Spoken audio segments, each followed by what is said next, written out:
She's a slum dog, sir. It's that simple.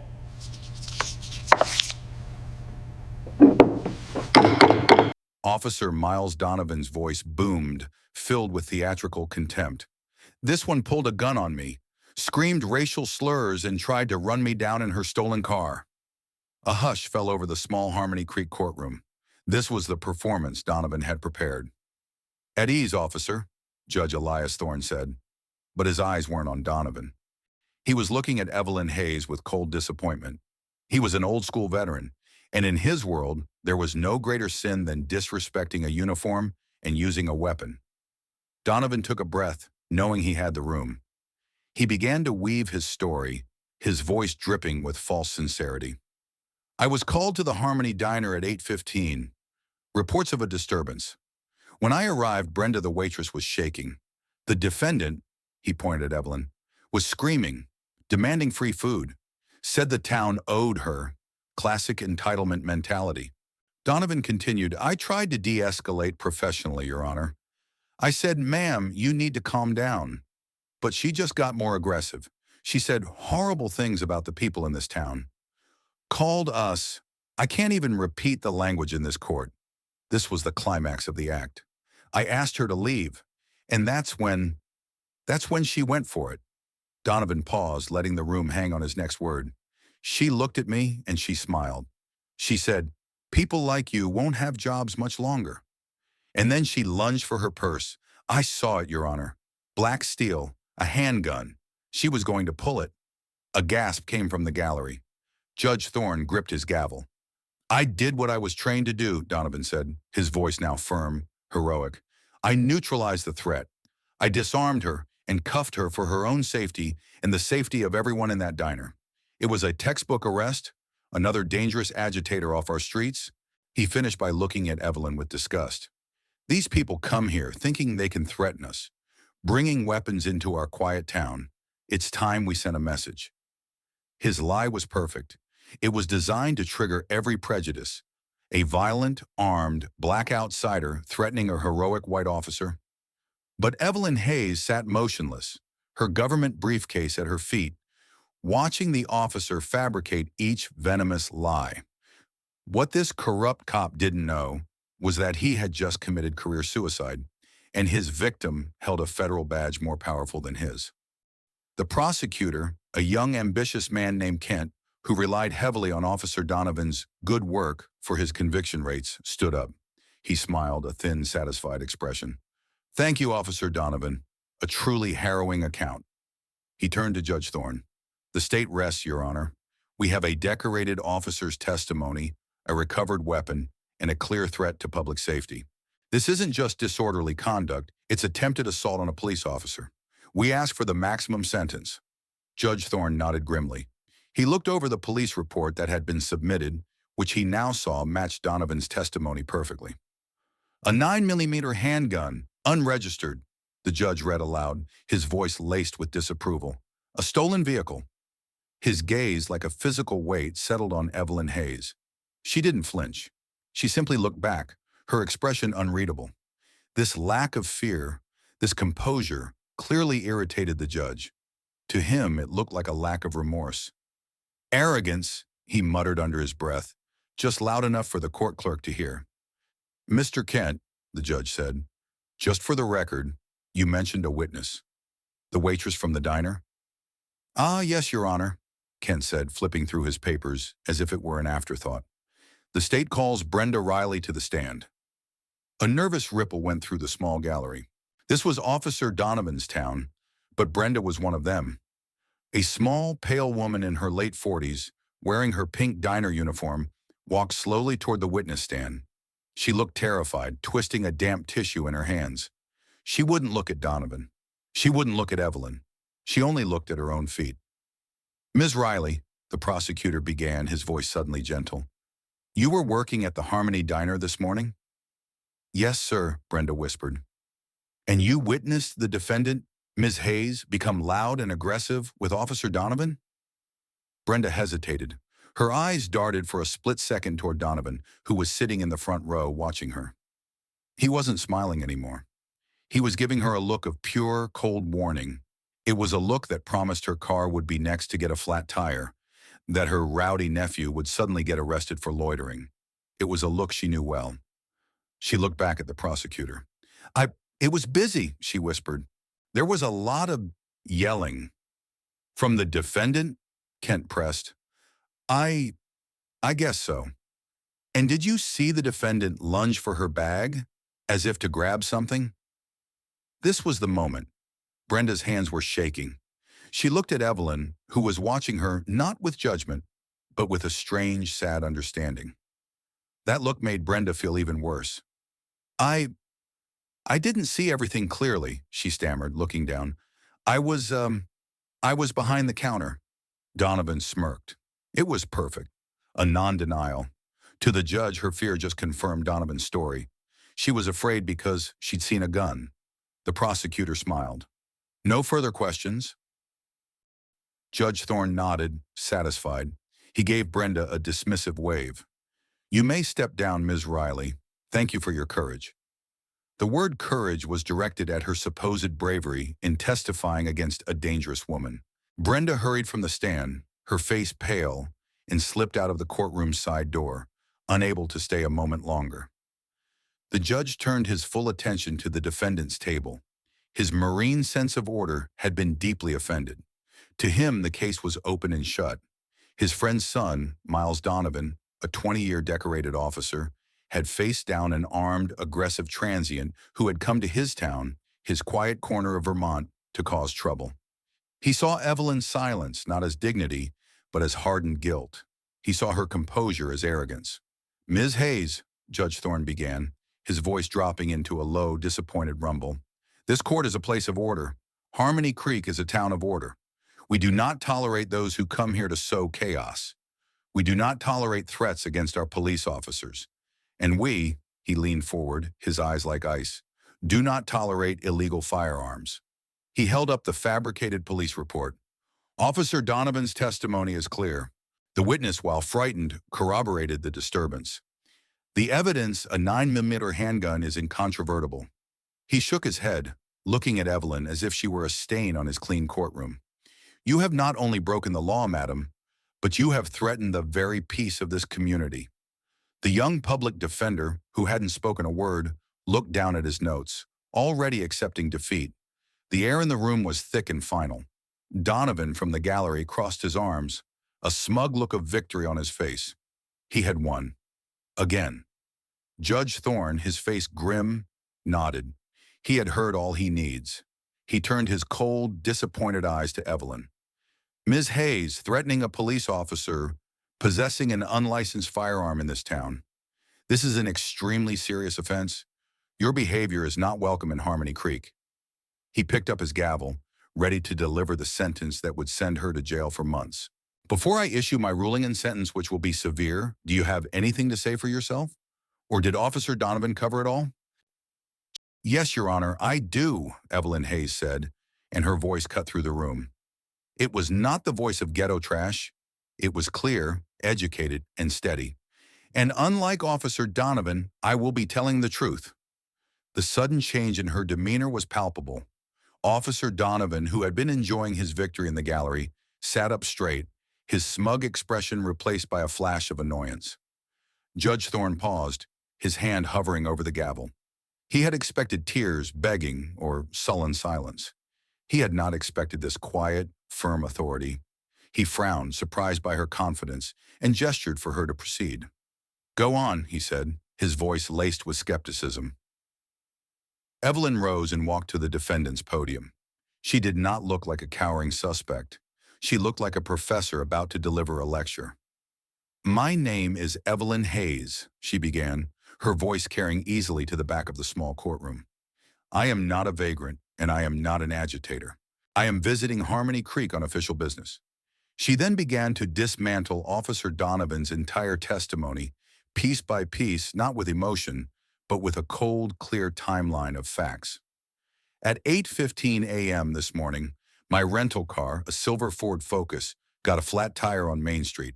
I walked into the Harmony Diner. She nodded toward the side door where Brenda had fled. I spoke to that kind lady, Brenda. I did not shout. I did not demand free food. Evelyn's voice was methodical.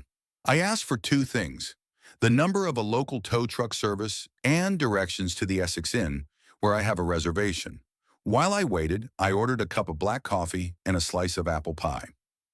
This simple, all-American detail, the apple pie, hung in the air, contrasting sharply with Donovan's story of a screaming, violent menace. I was sitting quietly at the corner booth, waiting for the tow truck, when Officer Donovan entered the diner. Evelyn Hayes' eyes moved from the judge to Officer Donovan, who was now leaning forward in his seat, his foot tapping impatiently. There was no disturbance, Your Honor, she continued, until Officer Donovan entered. He did not ask what was wrong.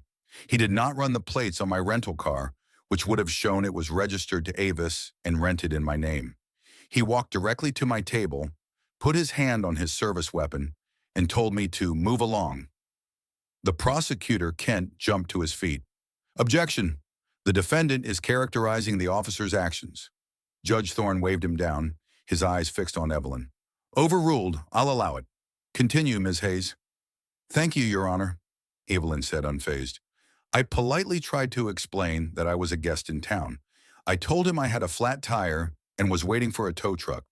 I also informed him that I was here for a 10-more-a.m. business meeting. Officer Donovan, she paused, looking directly at him, found this amusing. He told me, and I quote verbatim, "Your meeting? Your only meeting is with me, unless you get out of this town." A small murmur went through the gallery. That sounded exactly like Miles Donovan. I informed the officer that I had no intention of getting out of town and that I had a right to wait in the diner as a paying customer.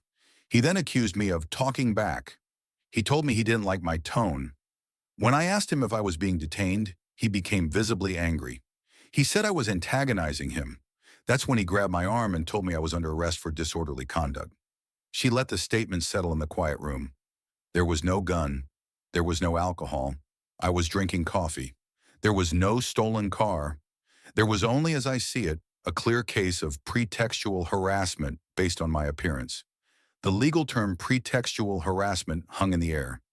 It was not the language of a vagrant. Officer Donovan shot up from his seat in the gallery. Your Honor, that's a lie. She's a slick talker. She's twisting everything. The prosecutor, Kent, was back on his feet. Objection. What business? This is a diversion. The defendant is fabricating a story to distract from the very serious charges, the firearm, the assault. Evelyn Hayes simply looked at him. It is not a fabrication, Counselor.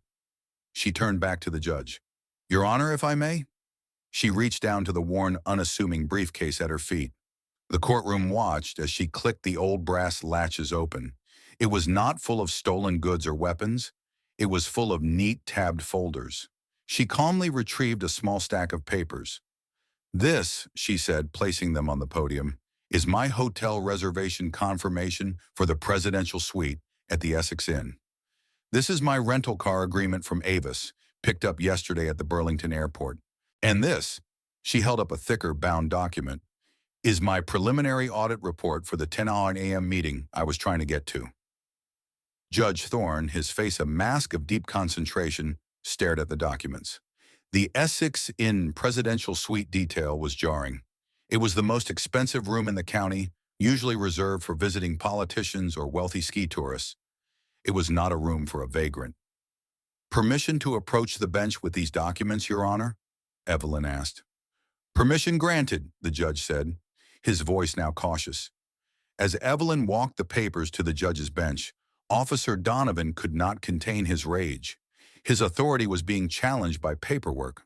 Your Honor, this is a trick, he shouted from the gallery. Don't fall for it. She's a slick talker. She's just trying to confuse you. She probably found those papers in the trash. Look at her. Does she look like she belongs in the presidential suite? Judge Thorne's head snapped up. His patience, already worn thin by the defendant's articulate defense, now shattered completely. But his anger was not directed at Evelyn. Officer Donovan! The judge's voice cracked like a whip, echoing off the wooden walls. I am in charge of this courtroom, not you. You are a witness, not the prosecutor, and certainly not the judge. You have given your testimony. Now you will sit down and you will be silent. One more outburst like that, and I will have you removed for contempt. Do you understand me, officer? Donovan, stunned by the reprimand, the first he had ever received from his father's old friend, sank back into his seat, his face turning a dark, blotchy red. The first crack in the judge's absolute trust had appeared. Judge Thorne, visibly furious at the outburst, turned his attention back to the documents Evelyn had provided. He put on his reading glasses and scanned them, his frown deepening. He looked up from the papers, his expression completely bewildered. This says, U.S. government, official business per diem rate, and a confirmation for the Essex Inn presidential suite? He looked over his glasses at the calm woman before him, the entire courtroom silent. Ms. Hayes, what is your job?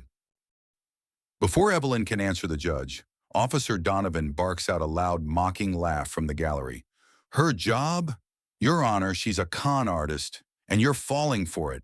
You're falling for it, Elias. The entire courtroom gasped. The use of the judge's first name was a staggering breach of protocol, an act of supreme arrogance. Judge Thorne, his face turning purple with rage, shot to his feet. Officer Donovan, that is enough. You are bordering on contempt of this court. Sit down. But Donovan was too far gone. He was like a runaway train, fueled by pure racist fury. He completely ignored the judge's order. He stormed out of the gallery, pushed past the low wooden gate, a line no witness ever crosses, and marched directly to the defendant's podium. He got so close to Evelyn that she could smell the stale coffee on his breath. I've seen it a dozen times, Elias, he spat, his eyes wild. They come in with their fake papers, their fake stories. They talk all high and mighty to try and scare you. He jabbed a thick finger at the government papers on the judge's bench. She probably found that paperwork in the trash. She's here to scam our good people, see what she can steal. She's probably got a welfare check in that bag, not a per diem. He leaned in closer, his face inches from hers. The prosecutor, Kent, looked horrified. Officer, no. Donovan's voice dropped to a venomous, spitting whisper that everyone could hear. Or what? You'll report me? Who are you? You're a nobody, lady. A black woman in a cheap suit trying to play big. He paused, savoring his cruelty, his eyes filled with hatred. You're nothing in this town. You're nothing, period. The cruelty of the line hung in the silent room. The public defender was speechless. Even Judge Thorne, who had seen decades of courtroom drama, was visibly stunned by the raw, personal hatred. Donovan smiled, a small, satisfied twitch of his lips. He believed he had won, having crushed her with the sheer force of his contempt. Evelyn Hayes, however, stood tall. She did not flinch. She did not cry. She looked at the fuming officer with a dangerous calm. Are you quite finished, officer? She asked, her voice dangerously quiet. Judge Thorne, shaking with fury at Donovan, finally found his voice. He was about to slam his gavel down to order Donovan arrested for contempt. Officer Donovan, you are... But a new voice shrieked from the back of the room, sharp and panicked. Oh my God, Ms. Hayes! Everyone turned. Standing in the back row, looking horrified, was Mayor Beatrice Cole. She had clearly just arrived, her face flushed and her briefcase half open. She rushed forward, pushing past the low wooden gate, her high heels clacking loudly on the linoleum floor. She ignored the judge. She ignored the stunned officer. She ran straight toward the defendant's podium. The mayor shouted, ignoring the judge, her voice filled with panic. Ms. Hayes, I am so sorry. I've been waiting at Town Hall, our 10 a.m. meeting, about the $5 million Thanksgiving grant for the new senior center. What are you doing here? Officer Donovan's face turned a ghostly white. The man who had just called Evelyn Hayes nothing was now looking at the one person who held the entire town's $5 million Thanksgiving miracle in her hands. The shift in the room was absolute. It was as if gravity itself had reversed. The blood drained from Donovan's face, leaving it a sickly, pale color. His mouth hung open, a wordless "oh" stuck in his throat. The nothing woman he had just verbally assaulted was, in fact, everything. She was the person the entire town leadership had been courting for 6 months, the single signature standing between Harmony Creek and its most significant civic project in a generation. Mayor Beatrice Cole, oblivious to the preceding drama and consumed by her own panic, rushed to Evelyn's side. "Ms. Hayes, please, this is a terrible, terrible misunderstanding. I—" She then finally processed the scene. The furious judge, the cowering prosecutor, and Officer Donovan standing menacingly close to the defendant's podium. Her panic turned instantly to ice-cold rage. "Officer Donovan?" the mayor snapped, her voice cutting through the silence. "What is the meaning of this? What have you done?" Donovan stumbled backward, physically recoiling as if he had been struck. "Mayor, she had a gun," he stammered, his bravado evaporating. "A gun?" the mayor shrieked, looking at Evelyn's open briefcase, which contained nothing but manila folders. "Are you insane? This is Ms. Evelyn Hayes, the senior auditor from the Department of Housing and Urban Development. She is the sole signatory for the Senior Center grant." The full title, Senior Auditor, echoed in the wooden room. It was a title that meant power, it meant oversight, it meant she was a federal agent, a government inspector. Judge Thorne sank heavily into his high-back chair. He looked at the U.S. government paperwork on his desk, which he had dismissed as a con. He looked at the man he had trusted, his friend's son, who had just committed blatant, catastrophic perjury in his courtroom. The judge's shame was a physical weight in his chest. He had been a fool, blinded by the very bias he swore he didn't possess. Judge Thorne, his face ashen, finally spoke. His voice was hollow, stripped of all its earlier authority. "Officer Donovan," he said, his words slow and measured, "you testified, under oath, that this woman pulled a gun on you." It was no longer an accusation, it was a statement of fact, a confirmation of the perjury he had just witnessed. Donovan, trapped between the mayor's fury and the judge's cold realization, began to tremble. "Your Honor, Elias, she lunged. I saw." "A gun, officer?" the judge pressed, his voice like chipping ice.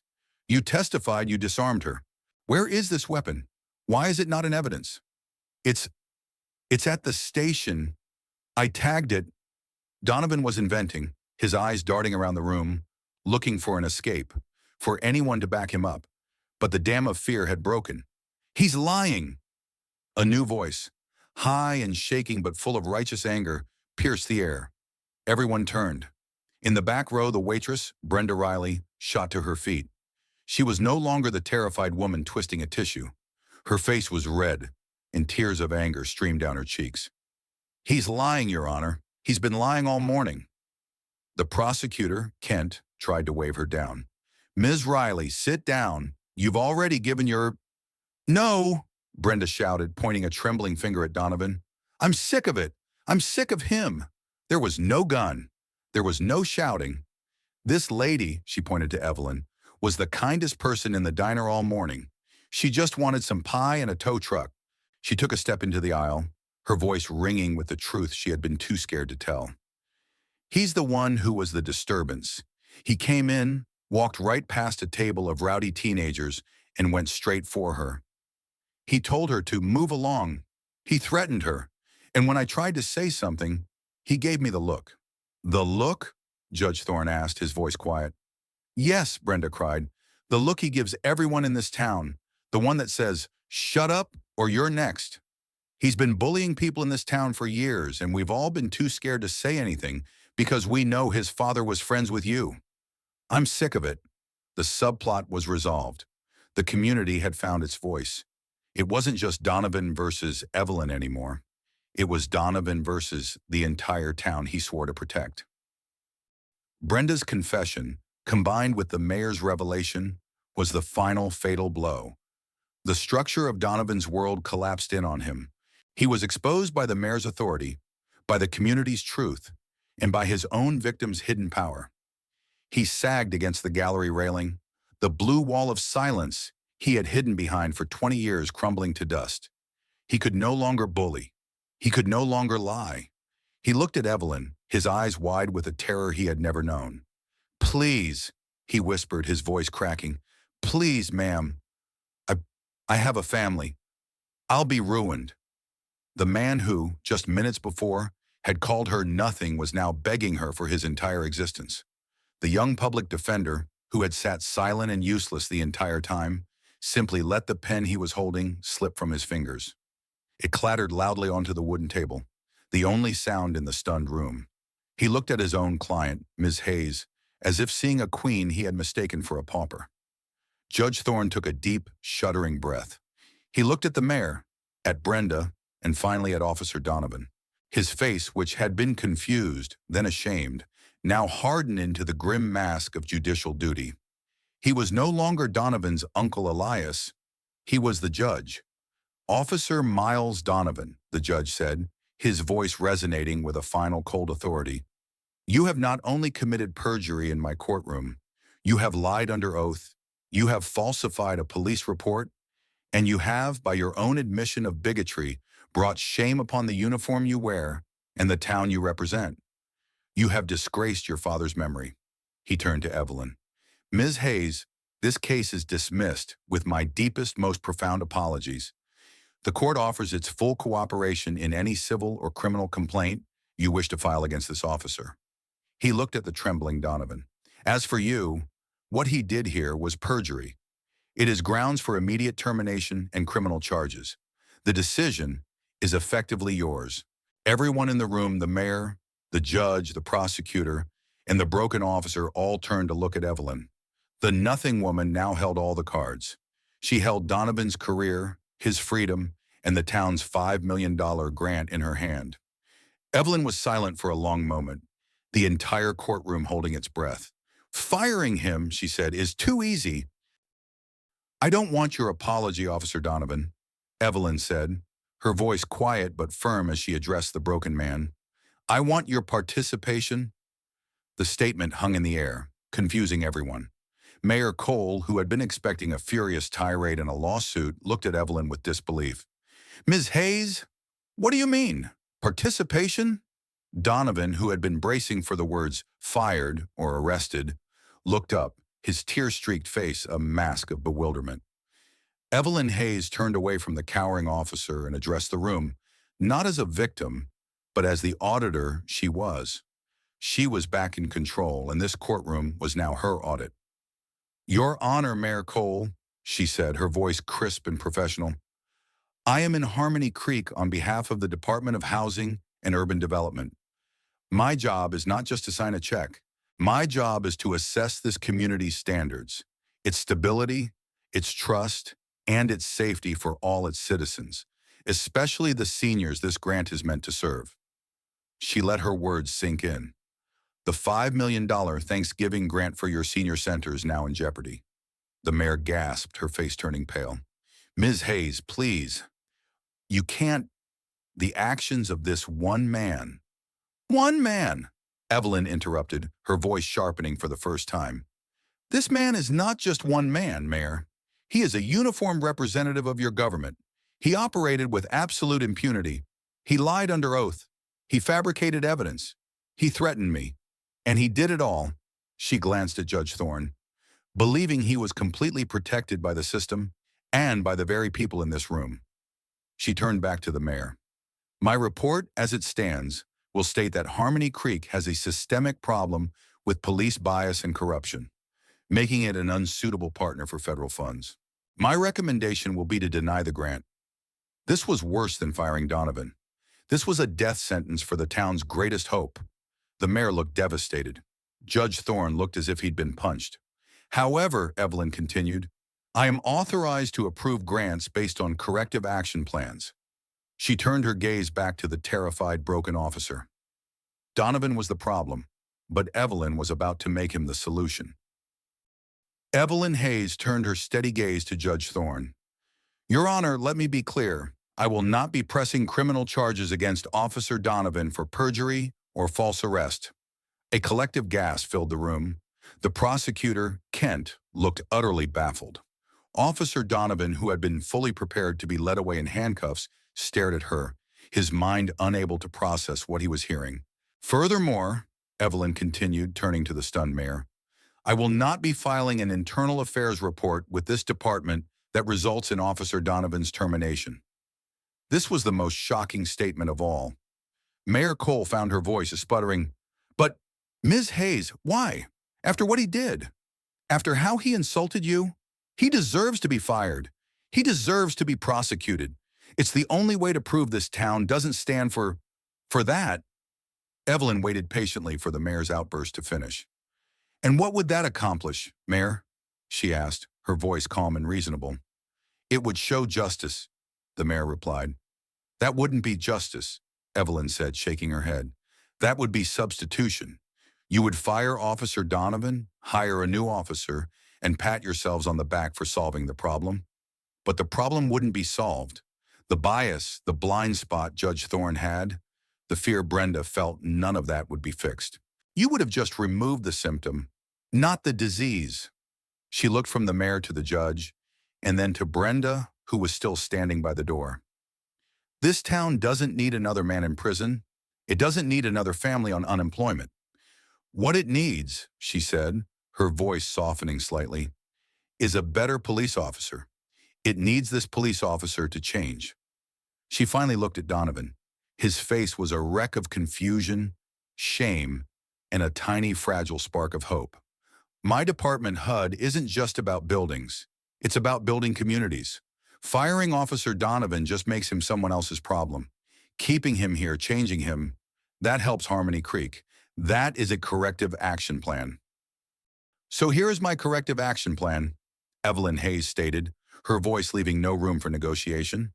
She turned her full attention to the broken officer, who was now the focal point of his own salvation.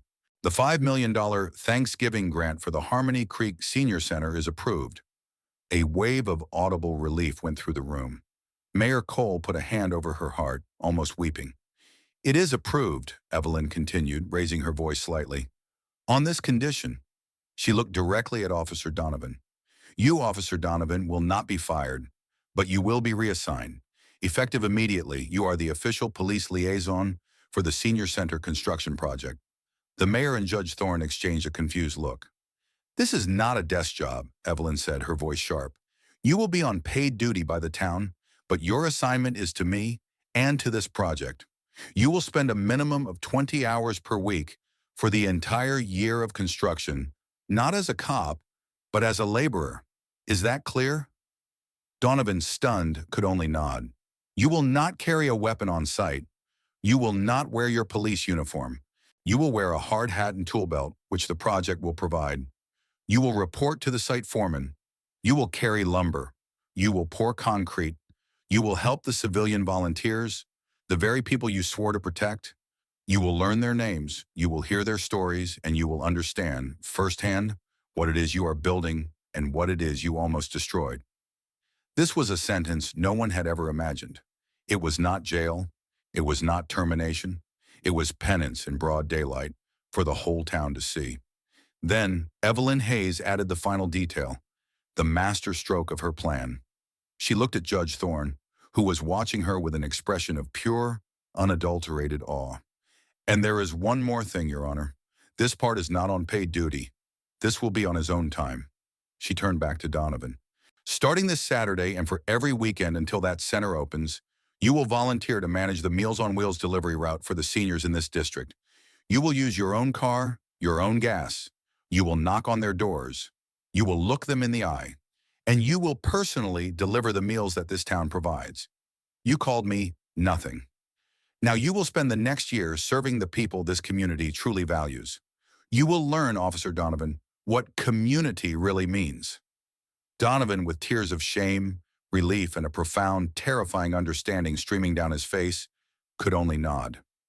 I'll do it, he choked out. I accept. I'll do it all. Evelyn held his gaze, then turned to the bench. Do we have an agreement, Your Honor?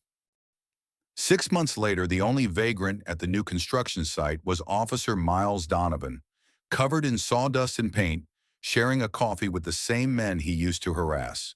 The transition had been brutal. The first day Donovan reported to the Senior Center construction site, he was not Officer Donovan. He was just Miles. And to the crew, he was less than that. He was the man who had almost cost them $5 million. The foreman, a grizzled, retired carpenter named Sal, had looked him up and down with open disdain. "You're the liaison?" Sal had grunted. "Grab that lumber. You're not liaisoning, you're hauling." For the first month, Donovan worked in humiliated silence. He was clumsy. He was soft. The other volunteers, men his own age, men he had pulled over for broken taillights, worked circles around him, their silence a heavier judgment than any prison sentence. He was invisible in a way he had never known. The man who had commanded rooms with his voice was now just a pair of hands, and barely competent ones at that. But the real change, the one Evelyn Hayes had counted on, happened on the weekends. His first Meals on Wheels delivery was the most terrifying day of his life. He drove his own pickup truck, the one he had always used to intimidate drivers, to a small, tidy house on the poor side of town. He walked up the steps holding a hot tray of food. The door opened, and a tiny, frail woman, Mrs. Gable, looked up at him. She was one of the town's oldest residents, a black woman who had lived in Harmony Creek since the 1950s. She knew exactly who he was. Donovan's hands trembled. "Mrs. Gable, your meal, ma'am." She looked at him for a long, silent moment, her eyes full of a wisdom he had never encountered. Then she smiled, a small, kind smile. "Oh, thank you, dear," she said, taking the tray. "It's cold out. You come in and have a cup of instant coffee. You look like you need it." He sat at her kitchen table for 20 minutes in his uniform. He was on duty for this part, a specific request from the mayor to show the department was serving, and listened. He listened as she talked about her late husband, about the town before he was born, about the son she had lost. He didn't say a word. When he left, he realized it was the first time in his 20-year career he had been in a house on this street without a warrant, without suspicion, and without contempt. That one cup of coffee changed the trajectory of his penance. Week after week, the change was slow, but it was real. The montage of his life was no longer one of power, but of service. He was seen hauling bags of cement, his uniform shirt, which he was allowed to wear for his liaison hours, dark with sweat. He was seen sharing a sandwich, sitting on a tailgate, with the same construction workers who had once feared him. He learned how to measure twice and cut once from Sal, the foreman, who went from grunting at him to begrudgingly calling him Miles. He became a fixture. The seniors on his Meals on Wheels route began to expect him. They called him Miles, not officer. Mrs. Gable would save the sports section for him. Mr. Henderson, a grumpy veteran in a wheelchair, would argue with him about the Red Sox. He was no longer a symbol of fear. He was just the man who brought the food and stayed to listen to a story. He learned about their medication, their grandkids, their leaking roofs. He saw for the first time the people he had dismissed as nothing were, in fact, the entire foundation of the town. One hot afternoon in July, Sal, the foreman, collapsed from heat exhaustion. Without hesitating, Donovan, who had just finished his liaison shift, threw Sal into his own pickup truck, raced him to the clinic, and carried him inside, refusing to leave until the doctor said he was stable. The news spread through the site by evening. The next day when Donovan arrived, one of the workers silently handed him a hot coffee. The shunning was over. He was finally part of the team. And so the building rose. It was a beautiful, modern structure of wood and glass, built not just with $5 million, but with the sweat of a broken man and the forgiveness of a community. Finally, the day arrived. The Tuesday before Thanksgiving, exactly 1 year after that fateful morning in court. The Harmony Creek Thanksgiving Senior Center was ready for its grand opening. The air was crisp and cold, decorated with autumn wreaths. The whole town was there. Mayor Beatrice Cole stood at a podium, beaming. Judge Thorne sat in the front row, his old eyes crinkling with a smile. And in the crowd running the coffee stand was Brenda, handing out free cups to the seniors, laughing with the very officer she had once feared. Mayor Cole gave a stirring speech, thanking the federal government, the state, and the town council. She praised the hard work of the volunteers and the builders. Then she smiled.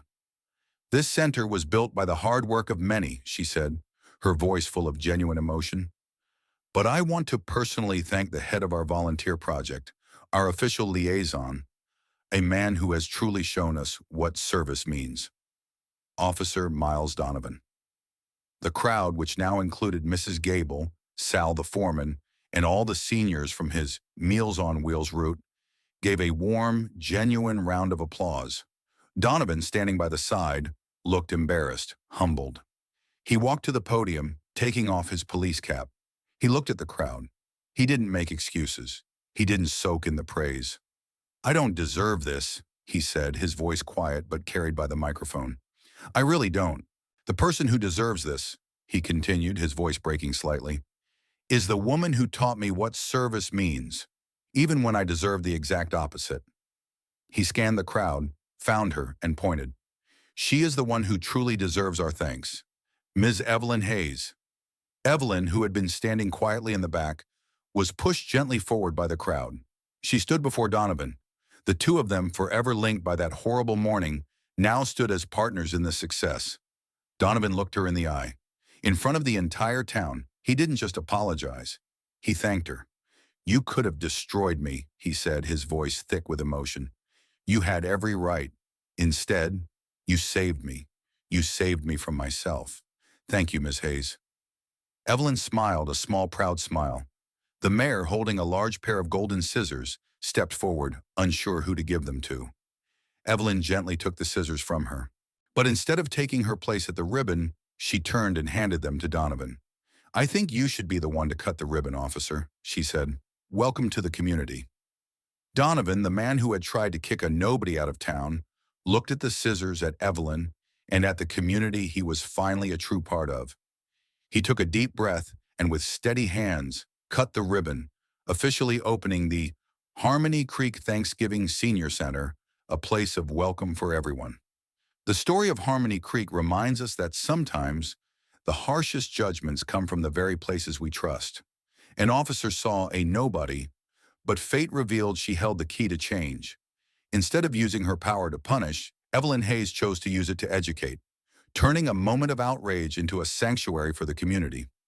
Because true justice isn't just about winning a case, it's about building a world where everyone, no matter who they are, is truly seen, heard, and respected.